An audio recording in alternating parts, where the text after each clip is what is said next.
Welcome. If you're experiencing the frustrating black screen issue on LinkedIn after the latest update, you're not alone. Many users have reported similar problems, but don't worry. There are several steps you can take to resolve this issue on your PC. Let's walk through them together. First, check your internet connection. A stable internet connection is crucial for LinkedIn to function properly. To do this, look for the network icon in the notifications area of your taskbar. Click on it to see if you're connected to your network. If you notice any issues, try reconnecting or switching to a different network. Next, refresh the LinkedIn web page. Sometimes, a simple refresh can do wonders. Click on the refresh icon located at the top left corner of your browser. If that doesn't work, try closing your browser completely and then reopening it. This can help reset any temporary glitches that might be causing the black screen.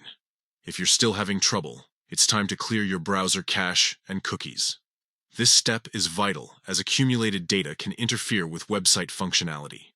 To do this, click on the three dots in the top right corner of your browser, then select Delete Browsing Data. In the new tab that appears, ensure all options are checked and set the time range to all time. Finally, click on Delete Data to clear everything. Sometimes simply restarting your device can help as well. To do this, press the Windows icon on your keyboard and then click on the power icon. Select Shutdown and wait for about 30 seconds before turning it back on by pressing the power button again. This can refresh system processes and potentially resolve lingering issues. By following these steps, checking your internet connection, refreshing the page, clearing cache and cookies, and restarting your device, you should be able to fix the LinkedIn black screen issue effectively.